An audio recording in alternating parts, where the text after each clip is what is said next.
Remarks by President IPRI, Lieutenant General Retired Majid Ahsan, Hilale Imtiaz Military. Sir, please take the podium.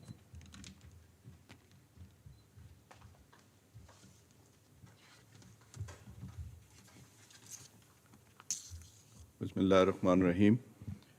Ambassador Inamul Haq, Chairman BOG IPRI. Ambassador Azaz Ahmed Chaudhry, today's chief guest and author. Ambassador Vice Admiral Hisham bin Siddiq, respectable guests, excellencies, ladies and gentlemen, Assalamu alaikum and a very warm welcome. Ladies and gentlemen, the building in London where Charles Dickens lived and wrote his famous book, The Bleak House, in 1854, was demolished in 901, and today it houses British Medical Association headquarters. Buildings vanish, people do not last. Money, fame, power, and stature all fade away. But ideas which are conceived and born out of passion, pain, and concern, they endure and last forever. We are today gathered for launch of such a book written by Ambassador Azaz Ahmed Chaudhry with passion, concern, and a lot of pain for the country. Owing to the significance and relevance of this book, with what we do at IPRI, we should have been actually amongst the first platforms for launching this book. But it was due to our preoccupation with Magla Dialogue, which was held between 11th to 13th of this month, that we missed the opportunity. But being an old and a very valuable friend of IPRI, Ambassador Azaz was very kind to accept my request for the quickly planned launch ceremony for this book, for which I am really thankful to you, sir. Ladies and gentlemen, having read this book in past few days, I think it's a very thought-provoking insight of a very complex and convoluted record of India and Pakistan's bilateral relations. Ambassador Azaz Saab's 37 years long diplomatic experience in foreign services of Pakistan, rising to the stature of Foreign Secretary, is very well manifested in the intellect and substance of this book. Starting from the genesis of Muslim and Hindu nationalism in subcontinent India, journeying all the way up to the most recent showdown between India and Pakistan of May 2025, he has attempted to very critically touch the very significant movements which could have been either brought the two countries closer or acted as catalyst to widening and deepening of the ever-increasing gulf between these otherwise intertwined twins. In my view, this book is a comprehensive rectification of almost all the misperceptions and falsifications of the past 78 years of checkered history of India and Pakistan's bilateral relations. That alone makes this book very reliable and valuable for the next generations, for researchers, and for those who are in quest to find truth behind the thick and dark veil of Indian propaganda. Unfortunately, we have been falling short in very effectively contesting stark and poisonous assertions of Indian government, their paid propaganda mechanisms, and pseudo-intellectual mouthpieces hired by them. Ambassador Azaz has not only put the most disturbing allegations in actual perspective, but has also refuted them with factual references of very Indian sources and writers. Chapter 4, in my view, which is on terrorism, is the most important of all in this book, in which he has very amicably explained how India very cunningly found and capitalized on the opportunity in the events of 9/11 to malign Kashmiri resistance to Indian occupation of the state, project itself as a victim of so-called cross-border terrorism, and malign Pakistan for its support to Kashmiri's right of self-determination. He has also very meticulously unveiled the truth behind the incidents which took place inside India and in which Pakistan was instantly blamed without any credible evidence.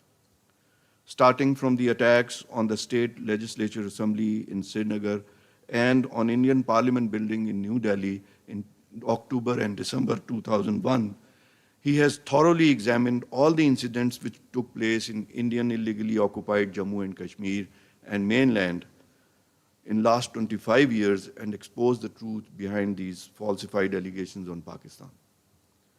The most interesting is the incident quoted on page 146, which took place in 2006, where an Indian operative was caught red-handed handing over US dollars to a BLA activist, and the story behind it.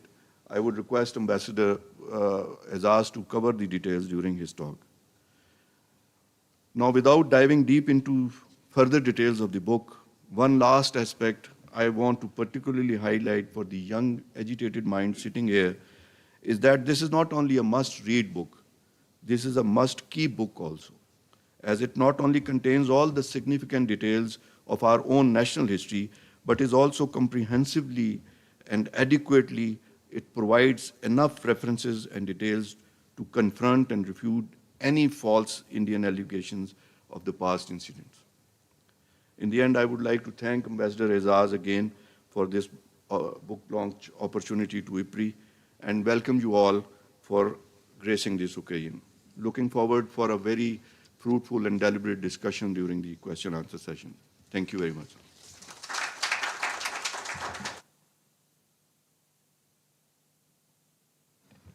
Thank you so much, President. Now it is my privilege to invite our honorable guest, Ambassador Retired Azaz Ahmed Chaudhry. But before I call him on stage, please bear me for 2 minutes. Ambassador Azaz Chaudhry is currently serving as the chairman of the Sannobar Institute, Islamabad. Over his distinguished career spanning over 37 years in the Foreign Service of Pakistan, he rose to the position of Foreign Secretary. Ambassador Chaudhry's last assignment was as a Pakistan ambassador to the United States of America. He has been closely associated with India-Pakistan peace process also. Following retirement, Ambassador Chaudhry served as the Director General of Institute of Strategic Studies, Islamabad for over 4 years. He is the author of several books, including his celebrated memoir, The Diplomatic Footprints. I would now request Ambassador Azaz to please come on the stage. Thank you, sir.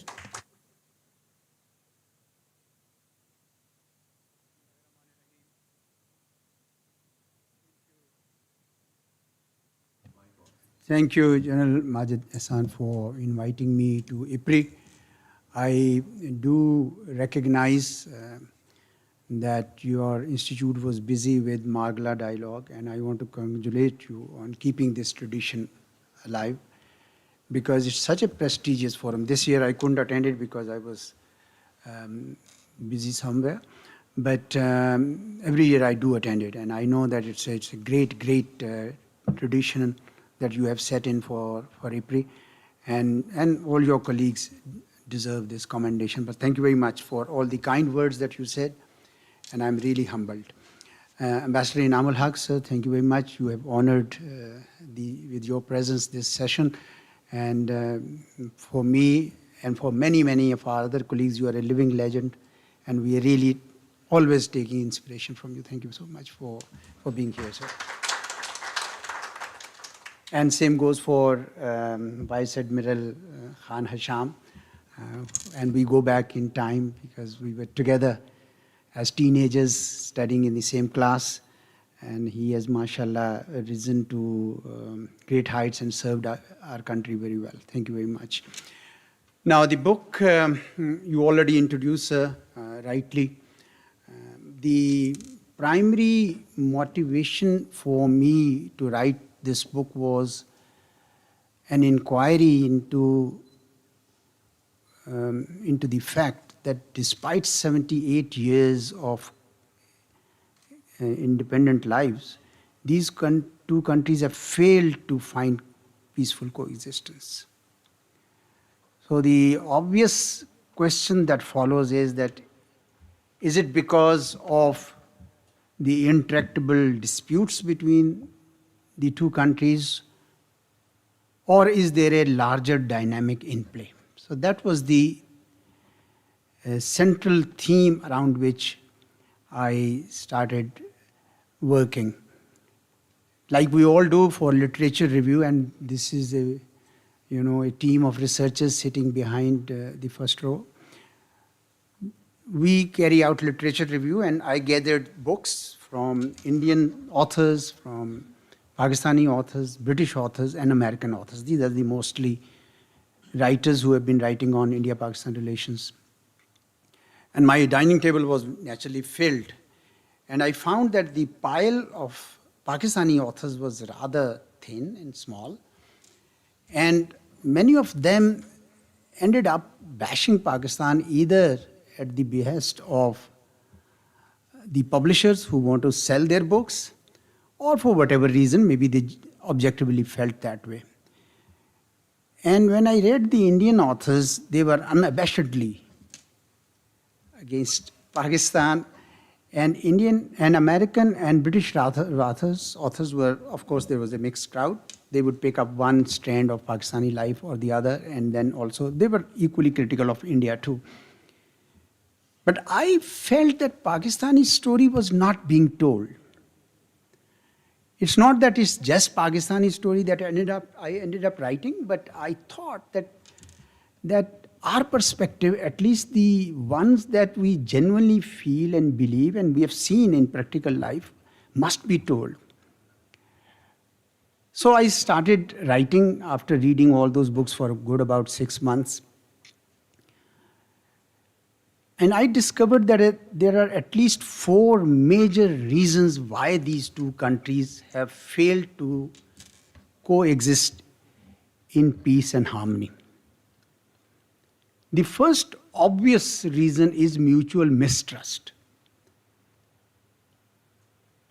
And a lot of what happened before 1947 had to do with what happened after 1947.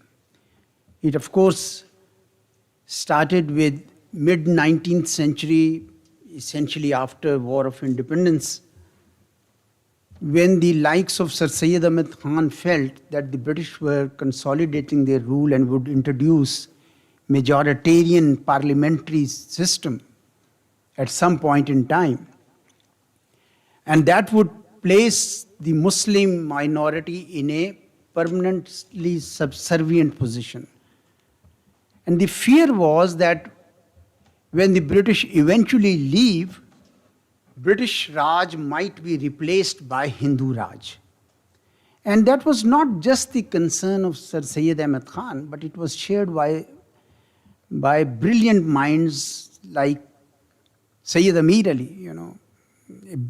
I'm truly impressed with the books that Sayyid Amir Ali had written, and I mean, he was probably the first native to make it to Privy Council at that time. Spirit of Islam, I'm referring basically to that. And also Nazir Ahmad Dehlvi, and Maulana Shibli Nomani, Aga Khan III, and so on. All these people felt that we are heading towards a future where Muslims will be a perennial minority and might be discriminated against. Allama Iqbal and then finally Quaid-e-Azam took the mission of finding some solution for the Muslims of India, for the political and cultural and economic rights of the Muslims of India. I think the eventual shape it took was that we should perhaps have a Muslim rule in the Muslim majority areas where the minorities will stay on, and Hindu majorities areas should be ruled by Hindus, where the non-Hindu minorities will stay on. I don't think any of these leaders ever envisaged swap of population. That was a huge disaster. The turning point for the Muslim thought process probably was 1937, when the Congress formed 7 ministries in 7 provinces, and elements of Hindu Raj became visible to almost everyone. And since then, Muslim League demand picked up, And the 1945-1946 coalition government saw the bitterness between the Muslim leaders and the Congress leader, Muslim League leaders and Congress leaders reach an unbearable level. So when Pakistan was created, this bitterness stayed on. And in fact, there are statements on record by Jawaharlal Nehru, the Prime Minister of India, and Sardar Patel, the Home Minister of India, that they should do whatever is there, whatever is possible to undo Pakistan, and it must fold up and fall back to Mother India. And that sort of mutual mistrust then carried on. Kashmir, a war erupted over Kashmir. And ever since, efforts have been made to establish peace. The two countries have also fought wars, but nothing worked. And that mistrust continues to date. I give you a very recent example of the manifestation of that mistrust. After the Pulwama incident, an Indian attack on Balakot, Pakistan downed an Indian plane and captured their pilot, Abhinandan. And the government of the day decided that in order not to escalate tensions, and as a gesture of goodwill, we should release the pilot. But in India, it was taken as a manifestation of Pakistan being capitulated. And Prime Minister Modi in a public meeting called that it would have been a night of massacre, qatl ki raat hoti, if Pakistan had not returned the pilot. So such is the depth of mutual mistrust that even gestures of goodwill by one are perceived negatively by the other. The second major reason is the Kashmir dispute. And I'm sure your institute, as indeed several other institutes and think tanks in Pakistan, have worked on it. And nobody in my mind and experience is more knowledgeable about the Kashmir dispute than Ambassador Inamul Haq. And I know for a fact that we should make maximum use of him while he's with us, because he knows the intricacies. But I'll only dilate here the very, very sort of broad contours of how the issue and the dispute erupted. As you all perhaps know, that Kashmir had, state of Jammu and Kashmir had a Muslim majority population, especially in Valley, where it was 93.4% and overall 77%. So it was a given that it would join the territories that were to become Pakistan.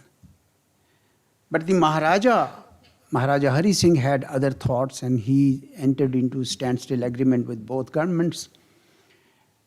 And perhaps he was trying to keep keep the option of independent Kashmir. Maybe, I don't know. Nevertheless, seeing his prevarication, the people of Jammu and Kashmir got agitated. It all started in Poonch, and they were obviously suppressed. By the way, the agitation in Poonch has actually predates the creation of Pakistan. That was already happening since June of that year. But then when these people faced persecution, they went to tribal areas. हम भी जब छोटे थे तो वहाँ से arms मिलते थे. So they picked up arms, but the tribals came along. Now Indians and they formed what is called Azad Kashmir forces under Major Khurshid Anwar. They liberated Muzaffargarh, established Azad Kashmir government under Sardar Ibrahim Khan, and so on. But Indians tend to project these people as raiders, and actually in their petition to the United Nations, They wanted Pakistan to be declared as an aggressor for supporting these raiders. So there's a lot of distortion there as to what happened, but the fact remains that the state of Jammu and Kashmir should have been a part of Pakistan by all the norms and understandings underpinning the partition plan. And then you are all aware that the matter went to the United Nations. I don't want to go into detail because there is a lot written by Alastair Lamb, Stanley Wolpert, M.J. Akbar, A.G. Noorani, Iqbal Akhund, S.M. Burke. All of them have given considerable detail how Pakistan was denied this territory, and even instrument of accession of 26 October, it is not clear whether it was really signed on 26 October. So Indian occupation of the state was illegal from the perspective of international law. And we can go into detail, but I don't want to do that.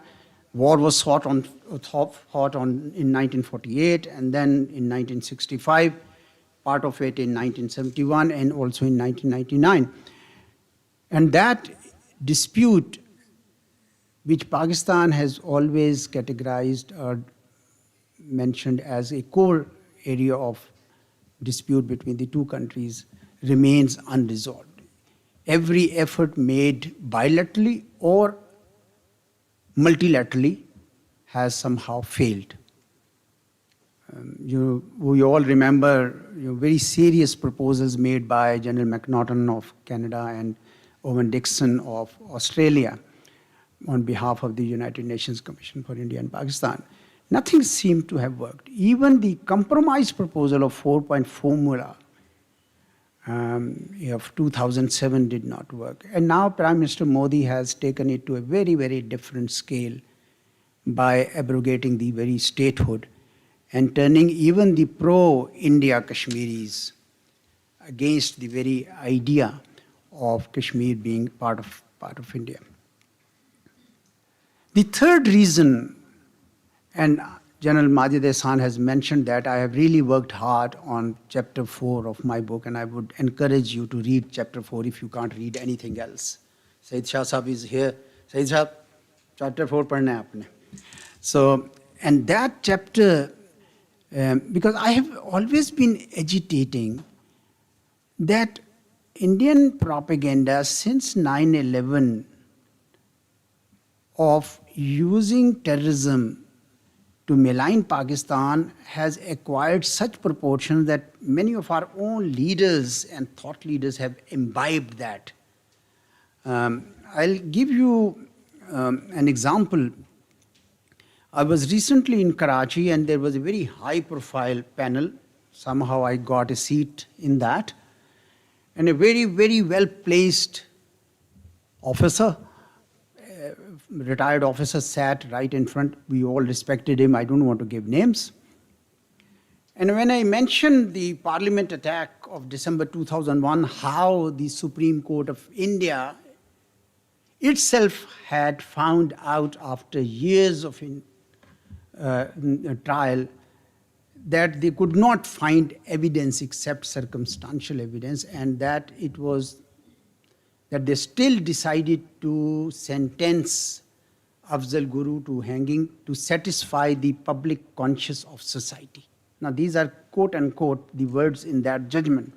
And after that, India Penguin wrote a book, and they also caught a police officer who confessed that he had tortured Afzal Guru in Baramulla and took him there to be framed in New Delhi. But that officer said, no, Pakistan was, there was Lashkar-e-Taiba and Jaish-e-Mohammed, and we were supporting them. You see, such is the depth of indoctrination created by Indian intelligentsia that I was really struck. So I started investigating most of the high-profile terrorist incidents. General Sahab, I didn't do all. In fact, I would invite your researchers to pick up the thread from there, even Mumbai, you see, Elias Davidson of Germany wrote a book, The Betrayal of India, on Mumbai attacks and raised several questions. Who killed Karkare? That book also raises a number of questions. My worry is that we don't write that, right? We don't investigate. How is it that a boat carrying so much of arms was able to travel all the way to the end? How is it that these people kept firing for 3 days without reinforcement? And remember, within 24 hours of the Mumbai terrorist attack, the CIA chief, Mr. Hayden, called up our ambassador in Washington to say that we have evidence that the government of Pakistan had nothing to do with it. President Bush also called, I think it was he called up Indian Prime Minister to say the same thing. Even so much so that UK Foreign Secretary David Miliband, 2 months after the incident, was in Mumbai, and he said that if India were to resolve the Kashmir dispute, the militants would have one less reason to pick up arms. And Indians were naturally furious about it. I'm just giving you examples that we got to investigate, and we not investigate in the police terms, but an inquiry into what actually happened in many of these cases. It all got busted in Pahalgam. By Pahalgam, the world came to know through their own sources that Pakistan had nothing to do with it. But Mr. Modi thought that the world will believe, because that's the narrative he has been selling, and the rest is history. And look at the 2 incidents that have recently taken place outside near the Red Fort and one in occupied Kashmir, and Mr. Modi chose not to blame Pakistan. So that pattern of an incident happens, blame it on Pakistan, investigate later, and when the facts come out to be saffron terrorism or something else, hush it up. And they did actually hush it up. Right during the peace process between Pakistan and India, peak of it, 2006, 2007, saffron terrorism was at its peak. And the incident that you asked me to narrate was that of Deepak Kaul, an undercover officer in the High Commission of India. He was, in touch with the BLA activists and wanted to give them money under naturally orders from his bosses. So he invited them to the rest stop in Chakri, that take a taxi from the airport, and he himself took leave from his High Commission, but also they need to get permission from the government, from the Ministry of Foreign Affairs, to travel by road. So on the appointed time, he was there. He had 5 SIMs. He was using UK SIM, but luckily our intelligence was monitoring him, and they caught him red-handed, handing over money as well as the list of the persons to whom this money was to be disbursed. The Foreign Secretary called up President Musharraf to say that this is what has happened. President Musharraf said, look, you can expel him, tell the Indians the real reason, but do not make it public, because we want to preserve public opinion, the peace process. Now imagine the contrast.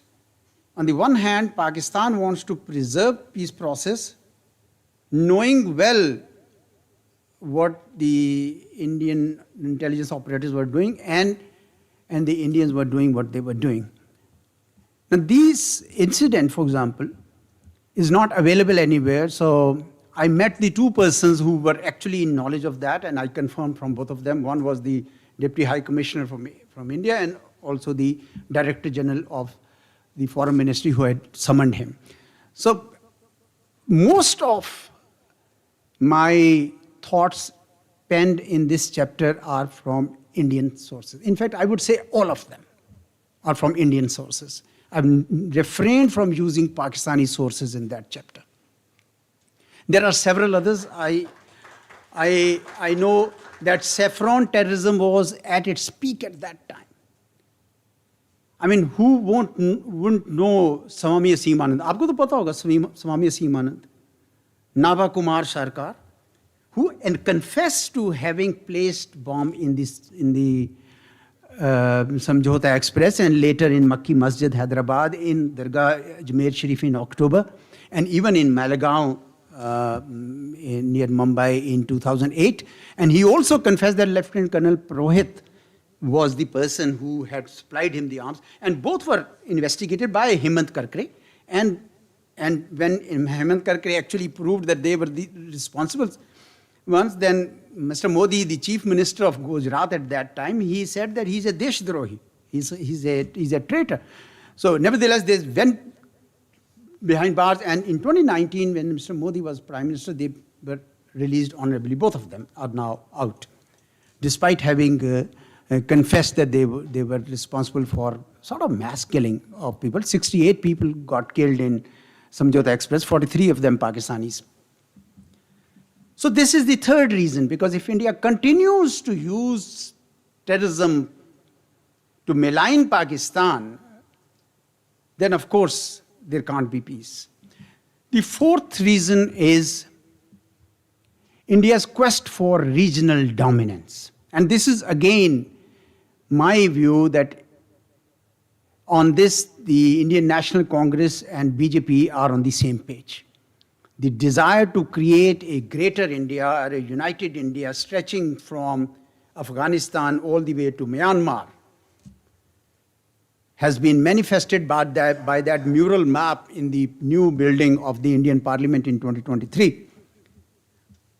And as late as 2 days ago, Rajnath Singh, the Defense Minister of India, has also made a statement.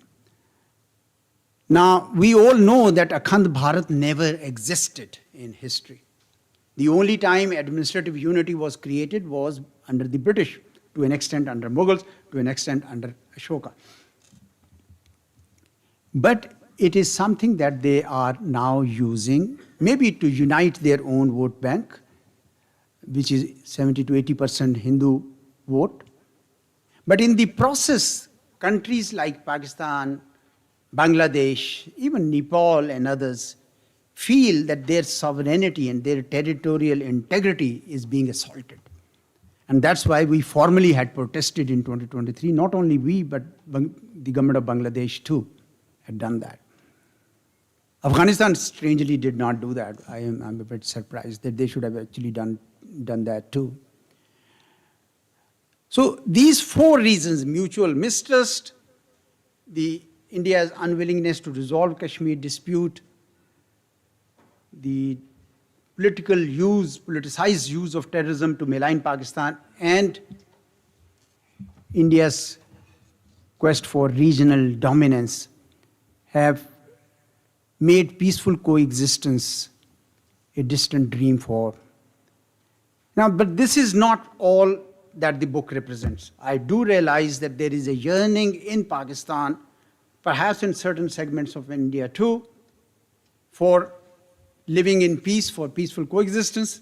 And therefore, I spent the last 2 chapters on how do you break barriers of these 4 reasons. Plus, there are a lot else on the table too.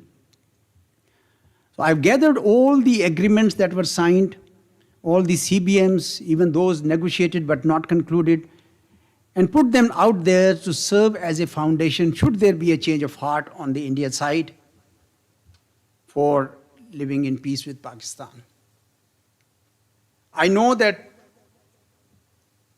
several voices in India are keen to live in peace, not because they love Pakistan or for any other matter, but they do recognize that India's global profile will never be attained unless they have a status of a proper acknowledged regional power.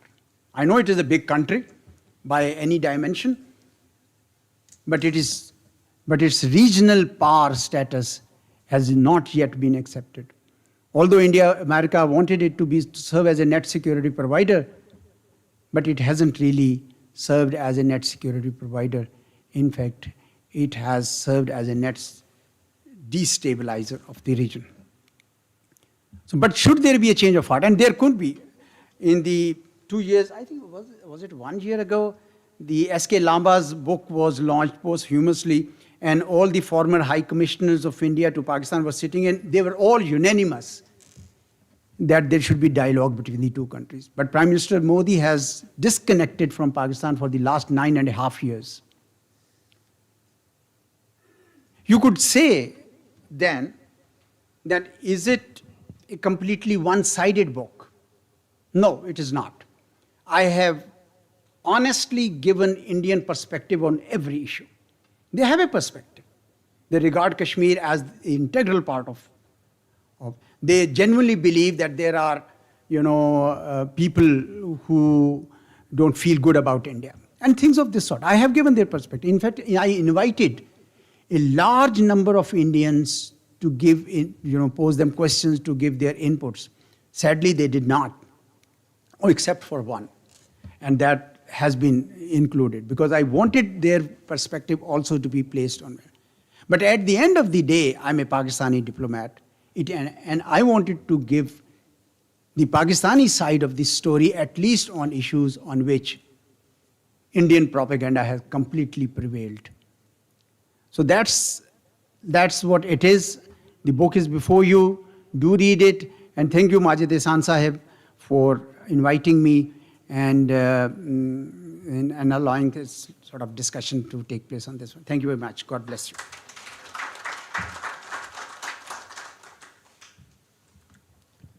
Thank you so much, sir, for sharing your thoughts and experience with us. Now it is time to hear the reflections and comments on the book by Ambassador Vice Admiral Retired Khan Hisham bin Siddique. Ambassador Retired Khan Hisham bin Siddique is a former Vice Chief of Naval Staff, and he has also served as Pakistan's ambassador to Kingdom of Saudi Arabia. Ambassador Retired has also served as a former president of IPRI. Please, sir, take the stage.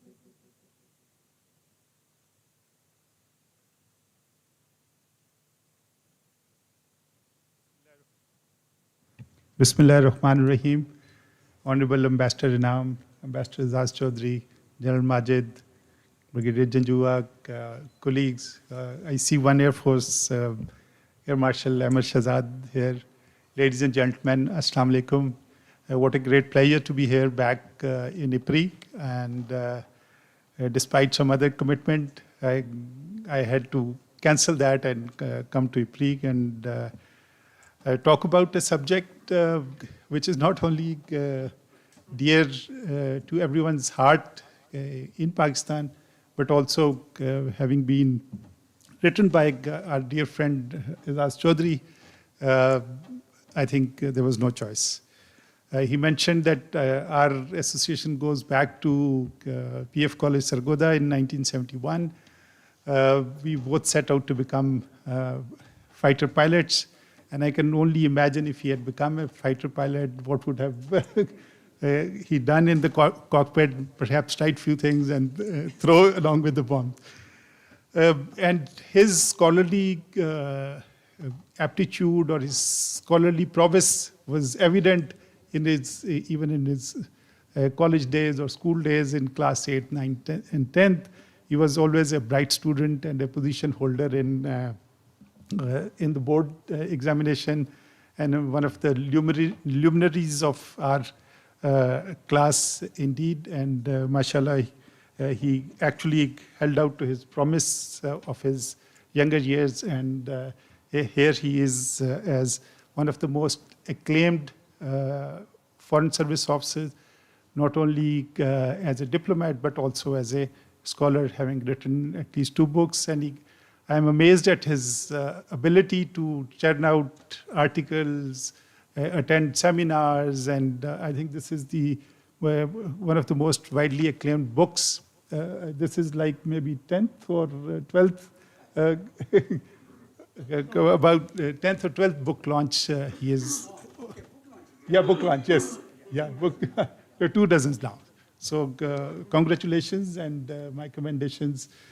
I find myself at odds because जिसे कहते हैं ना उर्दू में कम मायगी का मुझे एहसास है, so it is not wise for me to comment on a professional. Ambassador Inam is here, so he may like to discuss few things. But anyway, since I've been asked, so I'll share a few impressions of and some of the observations which have emerged the way I see things. First of all, I think the title could not have been more appropriate. Fractured past and uncertain future. This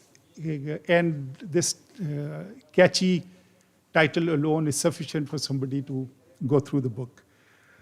Second, obviously, the topic being the most relevant as far as Pakistan's statecraft is concerned. Arguably, this is the most important, along with perhaps China and others, but this, our relations with India takes the cake.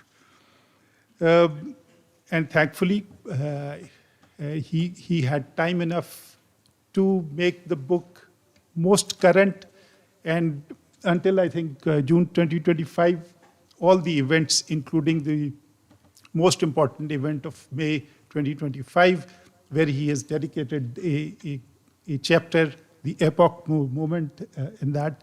And so this is a very current and very, very relevant book as General Majid also mentioned, and Ambassador Azaz mentioned, that unfortunately, the narrative of Pakistan is not out there. Whether it is, if you Google, say, Kargil conflict, you'll find tons of articles and books about, and here we are, we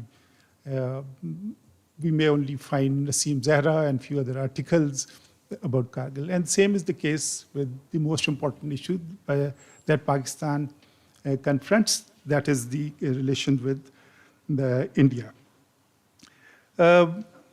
So this book is unique in the sense that here is a scholar, a practitioner, but also adding views from number of experts like Muid Yusuf and to name a few. I mean, on all facets, he found the real professionals to incorporate their views within the book. So this is unique in many ways.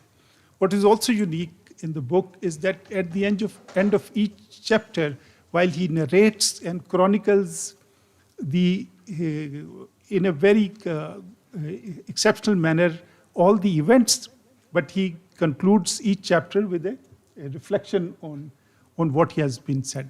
So here you have a material which you can cite, and here you have the insightful analysis by a real expert on this subject. So this is, I found this very, very unique. Obviously, this book is about Pakistan and India relationship, but we must also understand that we're talking about the future of nearly 2 billion people. And the whole South Asian region has been held hostage to Indians' hegemonic designs and Indians' attitude towards peaceful coexistence. So he makes that point very, very clearly in his book. What is also important that the book is captivating in the sense that it has a very easy and flowing text, so that captivates the reader. There is a tendency to use high-flying words or English, badi flowery English use karne ka, but thankfully his book is easy for everybody to understand and perhaps go through. As have been frequently mentioned, this is a very unbiased and a very deep, insightful, and well-researched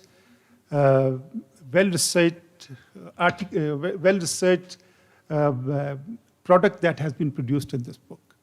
So he has been, as he said, that he has accommodated the Indian perspective and also the perspective as he has practiced himself during his time, and also as he has researched through number of books he has mentioned. So it is indeed a well chronicled and well researched account of not only 70 years, but also predates our partition as well. So the perspective and the context build up for the arguments which he makes at the end of the book are indeed very, very compelling.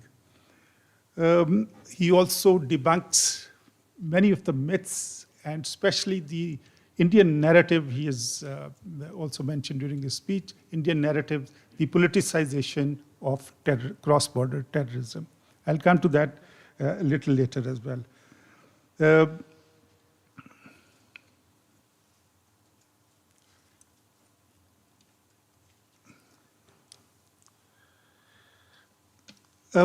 So overall, the book offers a deep insight into the intriguing and the complex relations which Pakistan and India have. And he has very rightly in his speech as well, he has identified 4 key areas because of which the relations between Pakistan. One is the mistrust, and he talks about the leadership from the both sides of the borders. The second, as I said, is politicization of terrorism. The third is obviously Jammu and Kashmir. And the fourth is obviously there are a number of other issues which mar our relations. And he has touched, in fact, all of the acrimonious issues, whether it is water sharing, whether it is trade related, whether it is Jammu and Kashmir related, or terrorism related, or mistrust that has been built over many, many years. And last but not the least is obviously the Indians' propensity to be a hegemon in this region.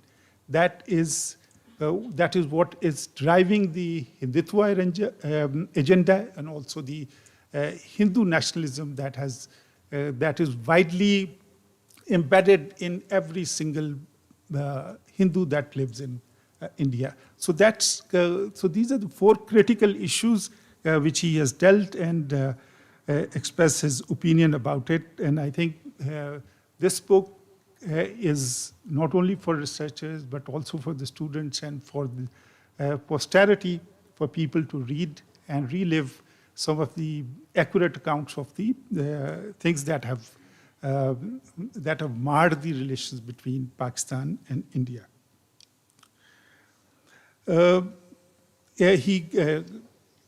Jammu and Kashmir, obviously being one of the core issues, makes a special, he takes pains to describe the historical context and various efforts that have been made in order to resolve this issue, and India's attitude towards keeping this issue on the back burner and propagating their own perspective about Kashmir. Then there is an interesting chapter 5, about the geopolitical, he calls it crosswinds, but I call it a storm of a sort, so that's more appropriate about it. Coming back to the 4 issues, I think he has proposed a number of options to resolve those issues. So what is also interesting, not only that he describes and provides insightful analysis, but also proposes some solutions. And you may like to ask him during question and answer session as to how he feels and how has he arrived to that. For example, in Jammu and Kashmir, he has proposed that 4-point formula may be in some modified, may be revived. So whether that is workable or not. But at the same time, he says that such a solution should be temporary and then perhaps graduate towards the principled stance which Pakistan has taken, and India. Whether we come to that or not, you may like to ask him that how he feels about it. And he says that in order to accomplish it, you have to have a back-channel diplomacy with a fully empowered committees from both sides having direct access to the top leadership. I think this is a workable solution, and in my personal opinion, negotiations in open will never succeed. So you will have to have some kind of arrangement behind the doors, and perhaps involve the US and China in resolving certain other issues as well, and then bring it in open once the agreement can be made, as was done in Oslo Accord and so many other that has happened. On terrorism, he feels that both countries have suffered, and as we understand, terrorism is transnational. So we have to have some kind of arrangement where the two sides can prevent and perhaps share information. But given Modi's government actions over the past 7-8 years, where the state has sponsored, they found the political space to sponsor terrorism, having come in as late as a number of, he mentions about, I think, 20-odd killings, which have the Indian stooges have undertaken within Pakistan over the last 2-3 years, and then in Canada and in the US as well.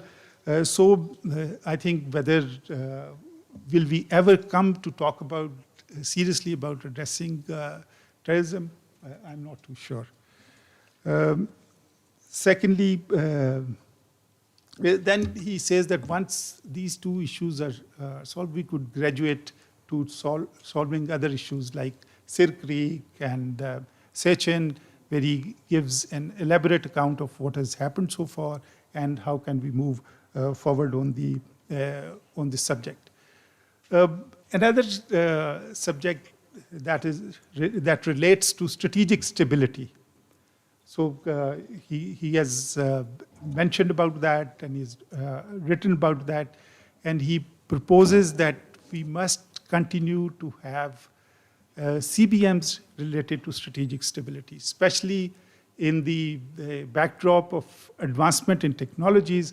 We need to renegotiate, and for the good of both the countries, the stakes are too high, and I think strategic stability, the confidence building measures with respect to strategic weapons and even otherwise to military, they need to be reinforced, and they need to be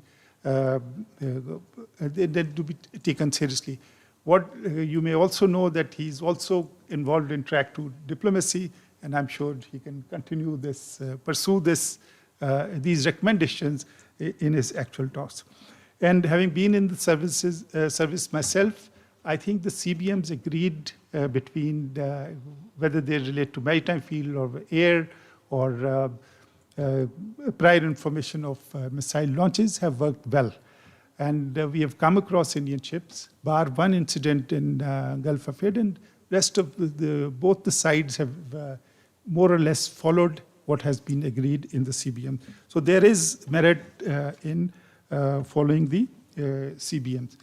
Then the chapter also, in the recommendation chapter, also talks about the efficacy of establishing trade and its ability to be able to bring the two countries together. And then you have the issue of transit trade, and you have then TAPI and so many other.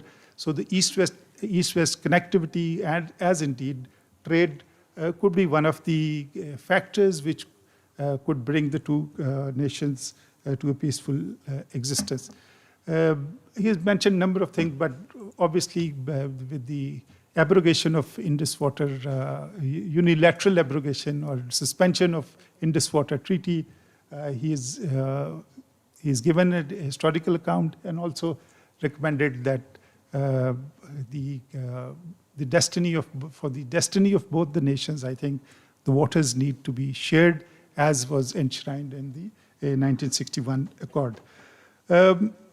So in terms of recommendations, I think I recommended as before as well. there needs to be an Urdu translation so that wider audience and wider masses can take place.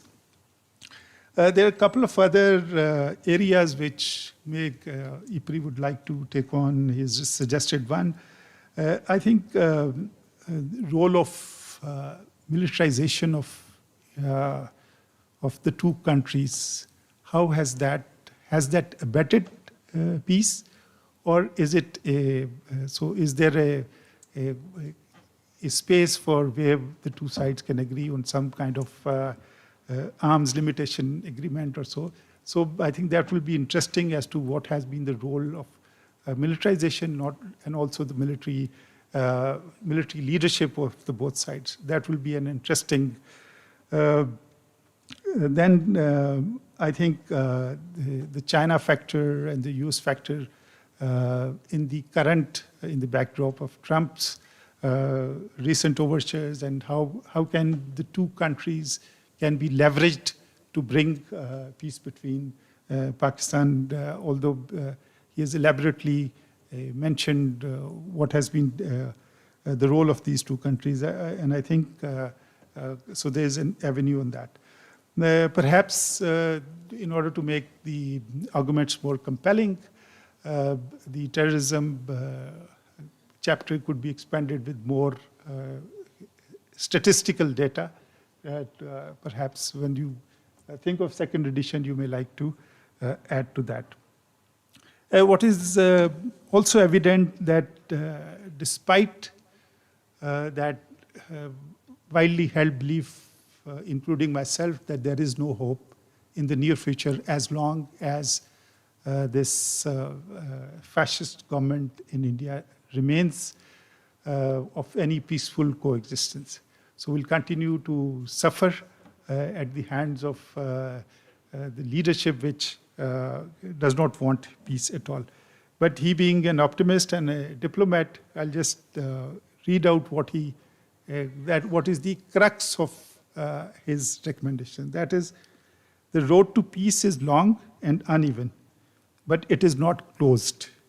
The past may be fractured and the future uncertain, but between the two lies a fragile space where dialogue can still lead to something better.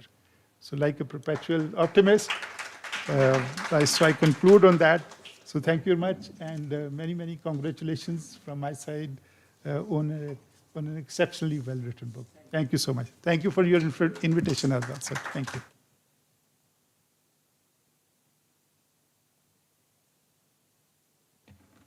Thank you so much, Ambassador, for your insightful comments. Thank you so much. Now we would open the floor for question and answers. I would request the audience to please raise your hand and introduce yourself before posing the question. Thank you so much. Dia.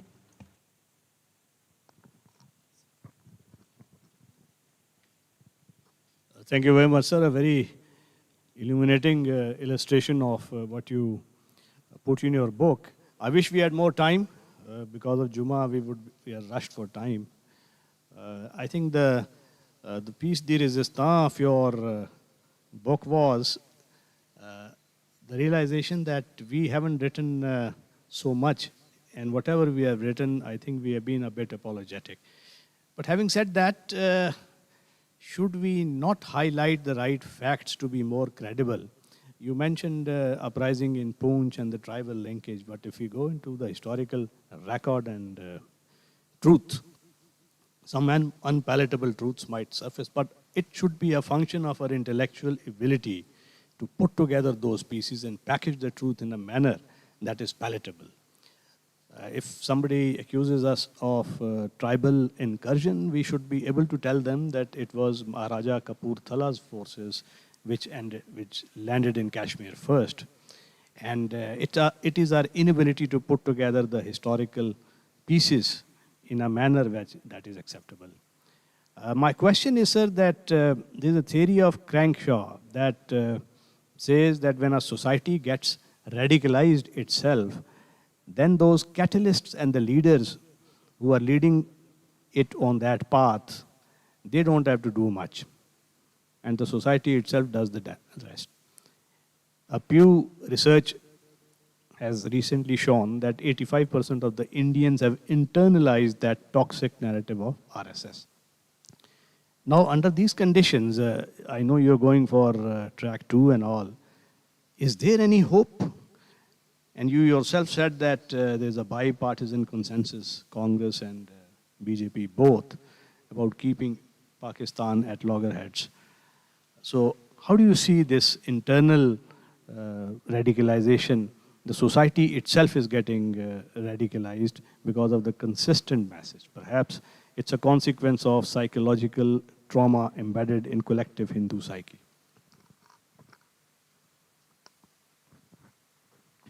I agree with you.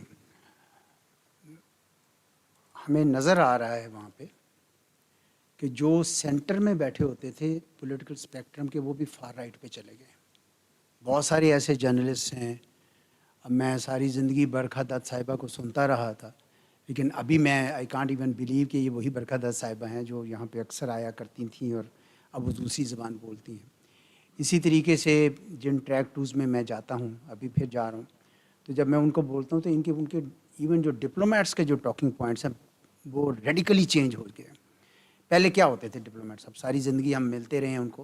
पहले ये होते थे हम तो एक ही लोग थे, ये क्या लकीर भी खिंच गई, हम तो एक ही जैसे दिखते हैं, एक जैसे खाते हैं, एक जैसे पीते हैं, तो ये बीच में कैसे हो गया ये सारा. पहले तो ये होता था. लेकिन अब ये होता है कि नहीं, आप लोग जो हैं यू आर मॉन्स्टरस, आपने ये हम पे टेररिज्म अनलीश किया हुआ है, और जब तक आप ये नहीं मानेंगे और अपने आप को सीधा नहीं करेंगे, हम आपके साथ बात भी नहीं करेंगे, हम आपके साथ हाथ भी नहीं मिलाएंगे. अब तो स्पोर्ट्समैन भी हाथ नहीं मिला सकते. तो बहुत बहुत ज़्यादा रेडिकलाइज हो गई सोसाइटी. हमारे यहाँ भी रेडिकलाइजेशन के कई वो हैं सिलसिले, लेकिन मेरे ख्याल में अगर मैं दोनों को कंपेयर करूँ तो इंडिया की सोसाइटी बहुत ज़्यादा रेडिकलाइज हो गई है.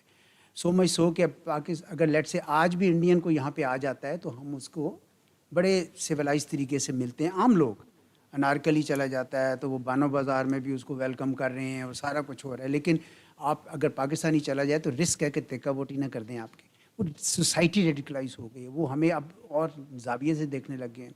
दुरानी साहब वहाँ पे रहे हैं 3-4 साल, अपनी पोस्टिंग की है इन्होंने जिस वक्त में की होगी वो डिफरेंट टाइम था. उस वक्त वो मिलते थे सब, अब वो डरते हैं, मिलते नहीं. मैं आपको बताया कि मैंने इतने इंडियंस को नेचुरली, मैं 3 बार पीस प्रोसेसेस में किसी न किसी तरीके से इन्वॉल्व रहा, तो वो बहुत सारे वाकिफ़कार बन गए हुए हैं, दोस्त हैं इनफेक्ट अपने आप को वो कहते हैं हमारे.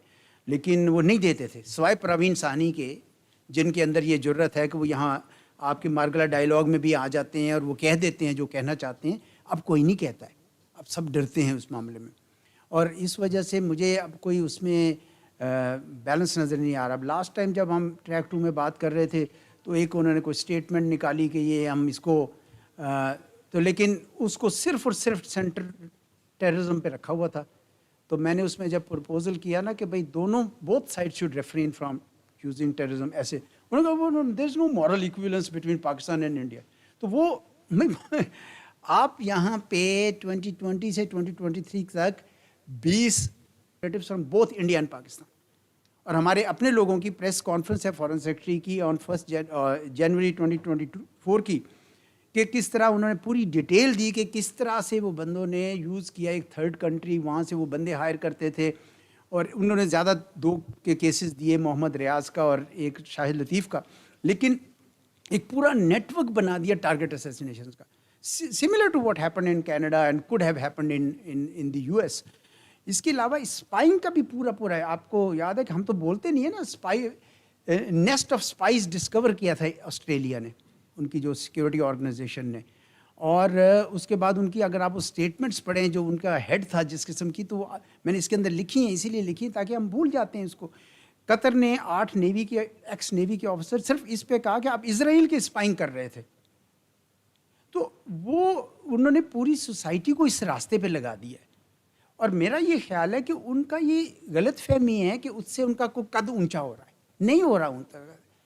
जब तक वो खित्ते में एक बड़ी पावर नहीं बनते हैं, वो दुनिया की बड़ी पावर जो बनना चाह रहे हैं, जो यूएन सिक्योरिटी काउंसिल की परमानेंट मेंबरशिप लेना चाह रहे हैं, वो नहीं होगा. और I was there in Dhaka during Sheikh Hasina's time, and बाद में भी गया हूँ. लेकिन जब शेख हसीना का जो टाइम था तो मैं आई वेंट अराउंड और बड़ी सफोकेशन थी, बड़ी वो गुस्सा था उसके अंदर। और उसके बाद जब मैं गया तो मैं आपको मिसाल सिर्फ इसलिए देना चाह रहा हूँ कि it tells you about the India of today. तो उधर ये क्रिस्टीन फेयर और हम 3-4 लोग थे इसके ऊपर, उसमें एक इंडियन एम्बेसडर भी थे, फॉरेन एम्बेसडर भी थे। तो क्वेश्चन आंसर जब शुरू हुए तो लंबी लाइन लग गई दोनों तरफ, जिस तरह होता है वो एक माइक होता है। तो एक बच्ची ने पूछा कि why are you holding our genocidal prime minister, why don't you return her. Question तो नॉर्मल है, वो कह ही रहे, लेकिन जो ताली बजी रुक नहीं रही थी, ताली इतनी ताली कि वो रुक नहीं रही थी। तो उसको बार बार रिक्वेस्ट की गई कि आप रोक के बस करें। तो दैट शोज द सेंटिमेंट, जो यूथ का उस वक्त सेंटिमेंट था। तो इंडियन एम्बेसडर ने चलिए वो क्या कहता, उसने कहा नहीं, we don't go by personalities, we go by relation between countries, countries matter, personalities don't matter. फिर जो अगला बच्चा आ गया तो उसने कहा अगर कंट्रीज मैटर तो this country is telling you to return her. फिर ताली, उतनी ताली। तो Indians have to pick up these signals also. देखिए वो बड़ा मुल्क है ना, अगर उन्होंने यूएस के थ्रू ले लिया अपने आप को सेल्फ क्लेम्ड टाइटल के नेट सिक्योरिटी प्रोवाइडर। क्या होता है नेट सिक्योरिटी प्रोवाइडर? कि सबकी जो सिक्योरिटी है उसको भी साथ लेकर चलना है, उसने उसको भी सिक्योरिटी प्रोवाइड करनी है खित्ते में जिसके पास नहीं है सिक्योरिटी। तो इसलिए मेरा ख्याल है कि रेडिकलाइज उधर ज़्यादा हुई है हमारे से। वो क्या दुनिया को ये नहीं कि हम रेडिकलाइज हुए हैं, और उन्होंने इतनी बार कहा कि हमने भी यकीन करना शुरू कर दिया कि शायद खराबी हम में ही है। हमारे अपने भी फॉर्मर लीडर्स कह देते हैं कि ये फिर क्यों मुंबई में भिजवाए थे बंदे। तो वो उन्होंने यकीन दिला दिया। मैं कराची वाले वाक़या बयान कर रहा हूँ कि भाई इतना सीनियर बंदा मुझसे वो वहाँ से वो कह रहा है कि नहीं ये पार्लियामेंट में भी हमने ही हमला किया होगा, बिकॉज हमने तो कोई रिसर्च की नहीं है। तो जो उन्होंने हमें बताया वो हमने उठा लिया। ये तो शुक्र है। और मैं अभी अंदर कमरे में भी बैठे हुए थे सारे, तो मैंने यही अर्ज़ की कि मुझे खुशी होती है देखकर कि हमारे यहाँ थिंक टैंक्स निकल रहे हैं, और आप लोग भी बड़ा ज़बरदस्त काम कर रहे हैं। इप्री शाम भी इसका हिस्सा रहे हैं। तो ये हमें ज़रूरत है कि चले जो इल्ज़ाम तो हमारे हैं, जो हमारे अपने हैं, चले मैं ये नहीं कह रहा कि पाकिस्तान जो है उसने गलतियाँ नहीं की हैं, बिल्कुल की हैं गलतियाँ। कारगिल को मैंने भी कहा है गलती, उसमें अपने उसमें लिखा है। अगर चाहे कारगिल की जो मिलिट्री एस्पेक्ट डायमेंशन है उसको इग्नोर किया जाता है, यानी उसमें आपको पता है कि ये किसने ये लिखा है, मेरा ख्याल है इकबाल खुंद साहब ने Moiz of A bench standard में उन्होंने पूरी डेट्स दी है कि किस तरह ये पहले पाकिस्तान के पास जब सीज फायर लाइन थी तो ये पाकिस्तान के पास थी हाइट्स, और 4 जून 1965 को इंडिया ने कैप्चर किया। फिर जब प्रेशर पड़ा यूएस का और सोवियत यूनियन का, उन्होंने वापस कर दिया, और फिर उसके बाद दोबारा उसको कब्ज़ा किया और वो रिटर्न नहीं किया। और प्रेसिडेंट अयूब खान ने उधर प्रेसिडेंट प्राइम मिनिस्टर शास्त्री को बहुत कहा ताशकंद में कि आप वापस करें, इसकी कोई किताब पूरी आगे हुई है, सीक्रेट्स ऑफ ताशकंद। तो 72 के बाद उन्होंने उनको दे दी वो, जब सीज़ फायर लाइन से एलओसी बनी। मेरा मकसद है कि भाई जैसे ही शिमला एग्रीमेंट हुआ तो आपने वो कमर ले ली, फिर सियाचिन आपने ले लिया 1984 में, फिर 88 में आपने शोरबत ला लिया। तो आपने वायलेशन तो कर दी ना सीज़ फायर की। तो मिलिटरीली तो ये ठीक था, आप भी कर सकते थे ये काम, सिर्फ ये है कि उसकी टाइमिंग ठीक नहीं थी, पीस प्रोसेस चल रहा था, ये वो। तो गलतियां तो हम अपनी एक्सेप्ट करते हैं, लेकिन वहाँ तो अब आप एक्सेप्ट ही नहीं कर सकते अपनी गलती। अब आप करके देखें, आप बात ही नहीं कर सकते हैं। तो इस वजह से रेडिकलाइज तो हुई है वो सोसाइटी, और डी रेडिकलाइजेशन के लिए हमें भी काम करना है। मैं ये नहीं कह रहा नहीं हुई, हमें भी अफ़गान जिहाद की जो लेगेसी थी और उसके बाद से हमारे अंदर भी वो हैं, हमें भी बहुत काम करना है, उनको भी करना है। लेकिन वो ये कहते हैं कि हम बिल्कुल नेक सच्चे हैं, जो खराबी है आपके अंदर है। इसको मैं कंटेस्ट करता हूँ। Nawaz. Sir, my name is Nawaz Khan, sir. So you explained about the chapter 4. Sir, my question is about that. It gives the impression more about the war of narratives. Sir, my question is why our diplomacy has been unable to counter the Indian narrative. Despite the fact we have a lot of evidences and dossier, we prepared the dossiers. What are the main reasons? क्या हम sir Pahalgam का होने का इंतजार करते रहे हैं? और हम इंडियन की जो मिस्टेक्स है like in case of Qatar और killing of Sikh leader in Canada, तो sir can you explain on this? देखें, इसमें तो कोई शक नहीं है कि इंडिया का एकेडमिया के अंदर, थिंक टैंक्स के अंदर बहुत इनग्रेस है। यूएस के अंदर भी, मैं बहुत थिंक टैंक्स में गया हूँ यूएस के अंदर, जब मैं जाता था वहाँ पे, तो मैंने देखा कि तकरीबन हर जगह। एक बार मैं जॉर्ज टाउन यूनिवर्सिटी गया तो उन्होंने मुझे बुलाया, तो जो ऑडियंस को मैंने देखा तो 90% वर Indian American and my host included. तो उनकी है तो उनका वो चलता है, उसको काउंटर आप कैसे करेंगे? खाली डिप्लोमेसी से, यानी अच्छी अंग्रेजी बोल लेंगे तो अगले कहेंगे हाँ जी बहुत अच्छा बोल लिया आपने, ऐसा तो नहीं होता। अभी शशि थरूर साहब गए थे, अच्छी अंग्रेजी बोली थी ना, तो नहीं सुना दोनों ने। जब आपके ना हो, आपके फैक्ट्स आपके पास सही, हमें तो वहाँ पे सच्ची बात है रिफ्लेक्शन का टाइम कम होता है ना, तो ज़रा आप डे टू डे में इतना ज़्यादा मसरूफ़ हो जाते हैं। That's why think tanks come in, they are a bridge between academia and the policy making circles.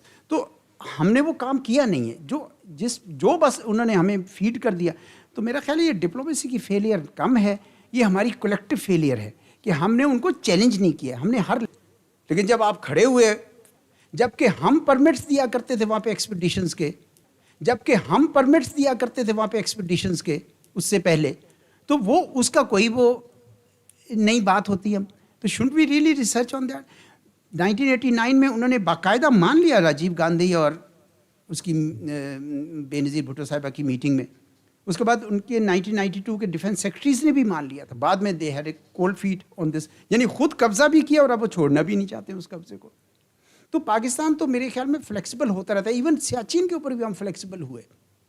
हमने कहा कि जी आप ये कलेक्टिव कर लें कि ऑथेंटिकेशन ऑफ पोजीशंस भी कर लें, लेकिन उसके बाद आप उसका पूरा पैकेज कि आप वहाँ पे मूव भी कर गए।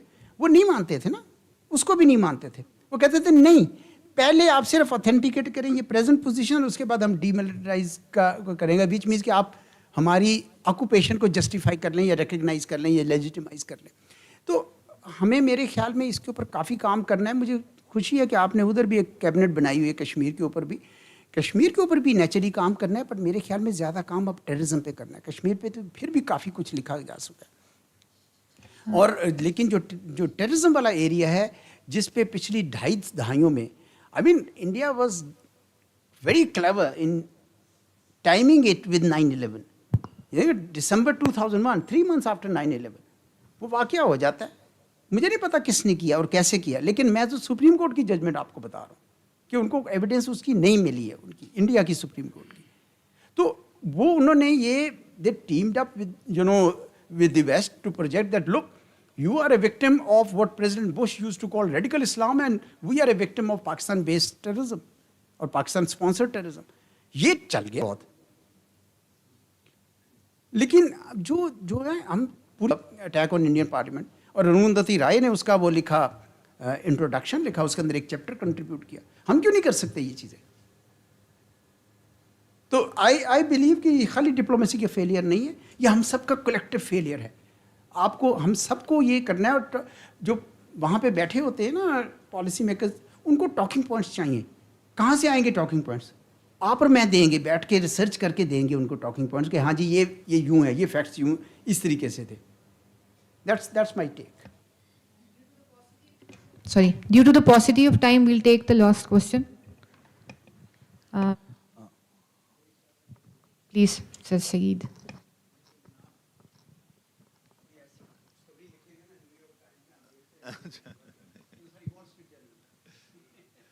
Assalamu alaikum ji. Assalamu alaikum ji. I wanted to ask you about this water issue, which has now been weaponized. Where does that take this this standoff between the two countries? Because as far as I know, India cannot actually cut off Pakistan's water, but and particularly in the context of climate change, which has got to be a worry for both countries, melting glaciers and so on. Where does this water issue lead?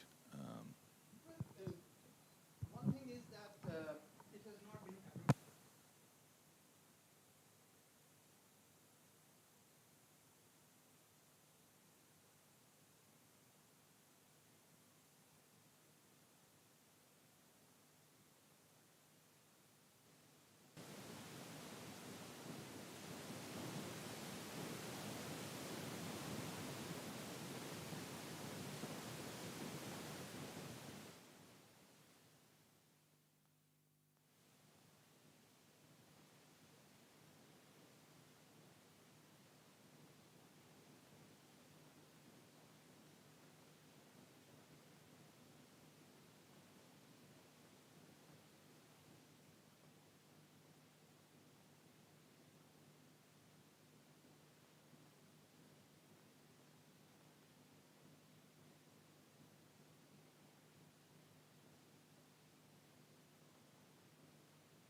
Thank you so much, sir, for your engaging answers to the queries.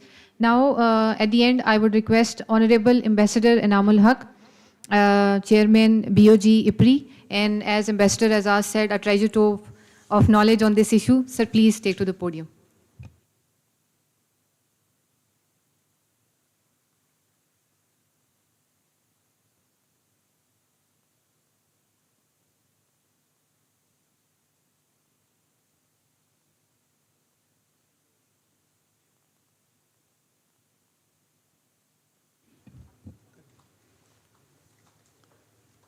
This morning when I got up, I thought there would be a cost to attending this book launch. So I jotted down a few points which I think we should talk about. First of all, Ambassador Azaz, congratulations on writing a very comprehensive and well-researched book on India-Pakistan relations. And I'm sure that you will be also expanding on some of the issues that you have referred to in your future writings. It came to my mind that you're almost competing with Trump. Your book launch has, I think, passed 24 times, and President Trump's reiterations of bringing peace between India and Pakistan has 54 times exceeding it. What I would like to discuss today is how do we deal with a country like India? How do the neighborhood countries, which are much smaller than India, deal with India? And is it possible to deal with India on equal terms? So what I jotted down this morning was a few things about India, which I will briefly refer to. First, and of course, as Azaz has said, we have not done sufficient research to build a narrative on that. Since its inception, India has been an expansionist state. The idea of Akhand Bharat is not a new one. It started with Jammu and Kashmir, went on to Junagadh, took over Hyderabad, took over Goa, took over Sikkim, and it is also in occupation of Nepalese territory. So it has been expanding in all directions since its independence in 1947. And now they have hung a map in the Indian Parliament about their plans to take over Pakistan, Afghanistan, Nepal, Bangladesh, Burma, Myanmar, and others. So how do you prevent a country, which is the largest country in South Asia, which has a population which exceeds any other countries in the world, which has an economy which has become the fifth and might become the fourth largest economy in the world, and most importantly, which has a policy which is designed to dominate the region and to emerge as a major power on the basis of that domination? How do you deal in terms of sovereign equality, and can you deal in terms of sovereign equality?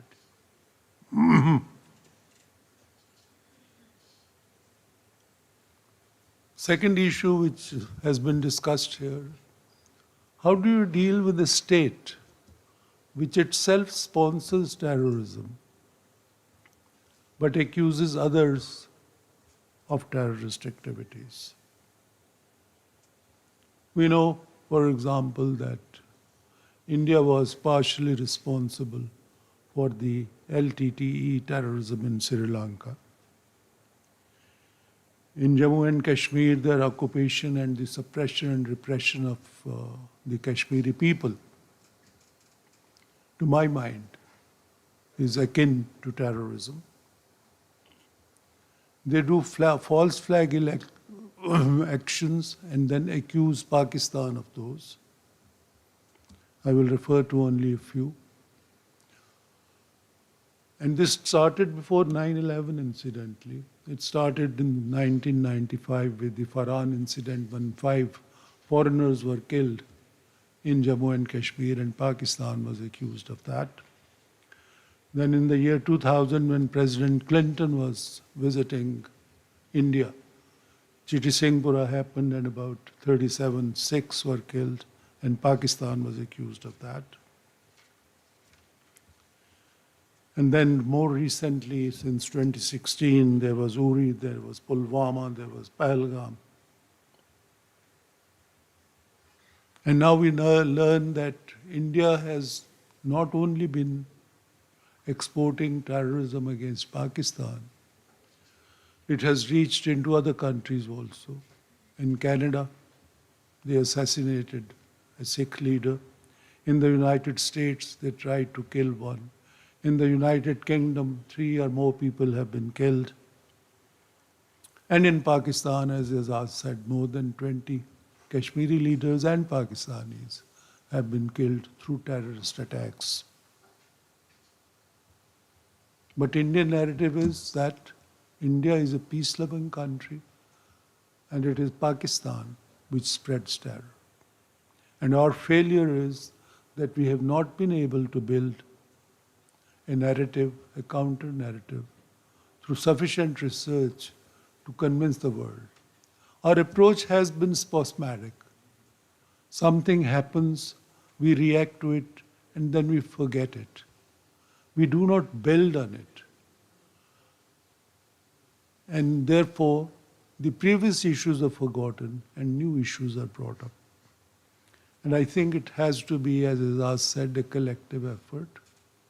It's not just the job of the Foreign Office. We must remember that Foreign Office comprises of only about 450 officers, manning more than 110 missions, and also the Ministry of Foreign Affairs.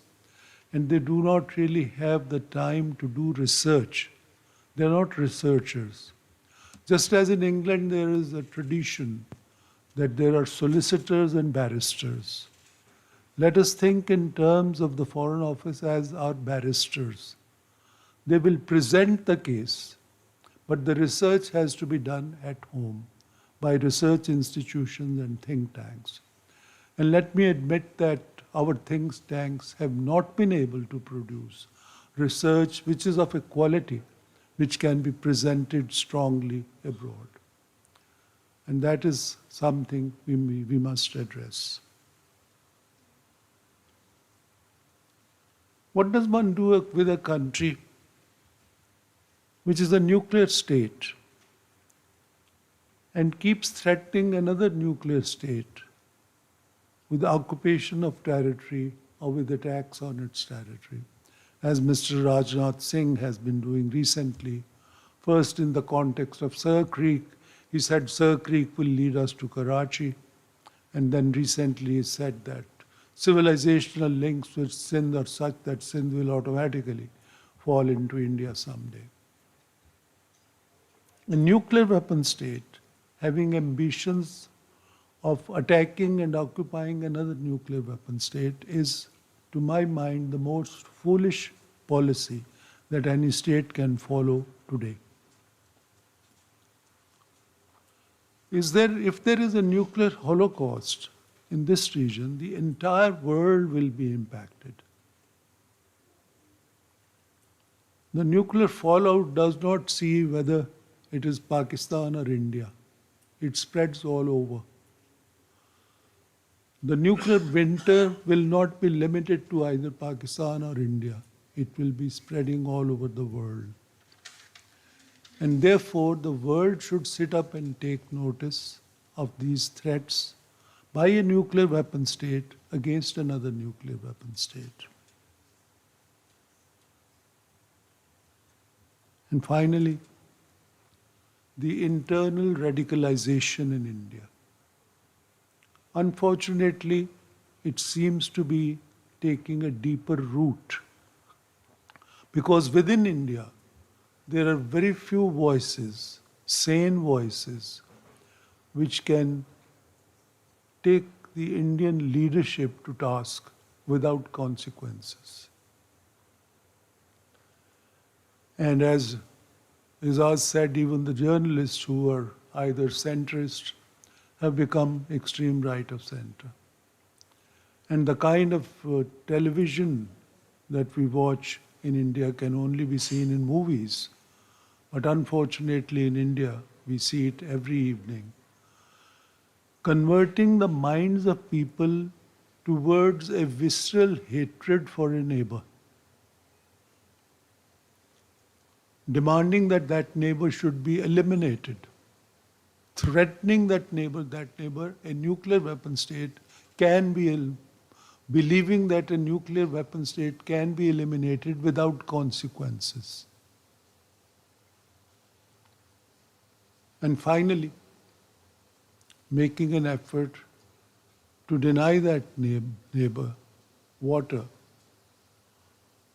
over which many writers have been writing for many years that future wars will be fought on water issues.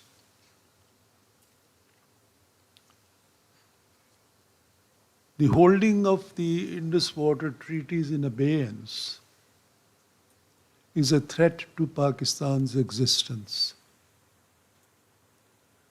If not today,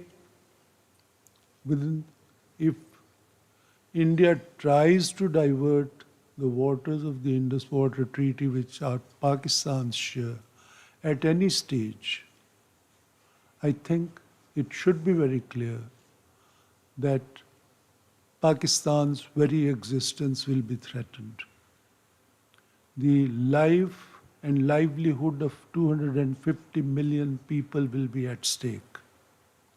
And it should be clear to everybody, including the Indians, that that is a reason for war. So they're weaponizing water also. So where do we go from here? Izaz is an optimist and he has suggested that we can start, perhaps a dialogue can be started. I suspect that the Indian government at this stage is not prepared to hold a dialogue with Pakistan. They think they're in a good place. They win elections on the basis of their enmity towards Pakistan. And they're continuing to convert the people of India to believe that that Indian past does not exist. They are erasing the Muslim past of India from Indian history, from Indian culture, and in fact physically erasing the Muslim monuments from the Indian land.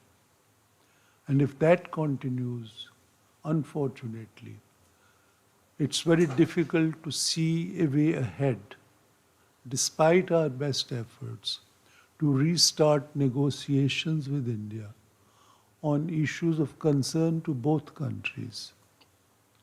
Perhaps an alternative leadership in India at some stage, if they come into power, and BJP is trying to ensure, with the help of RSS, that no alternative leadership like Congress will be allowed to come into power. We have seen the result of the elections in Bihar, and they have come out of 242 seats, they have won about 203 seats, I think, they and their allies. If that continues to happen, India is going to become practically a one-party state. If the belief system and the radicalization of the people of India also continues at this present stage, the likelihood is that there will be a one-party state in India. And that India will be even more difficult to deal with than the India that we have today, where there is at least some semblance of sanity amongst a section of Indian population. I leave you with these thoughts, and I finally want to thank Izaz once again for writing this book and for also coming to IPRI for the book launch of this book. Thank you very much.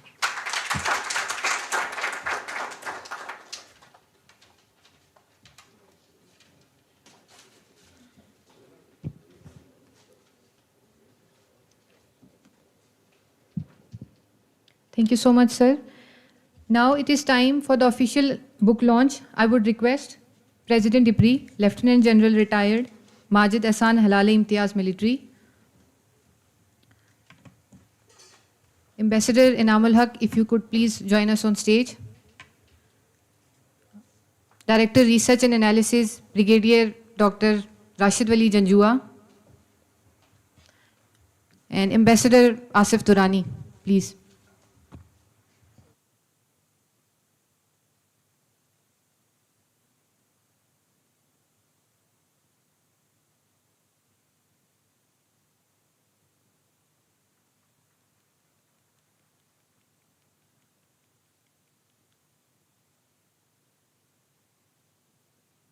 I would now request President IPRI to please present mementos to our honorable guests.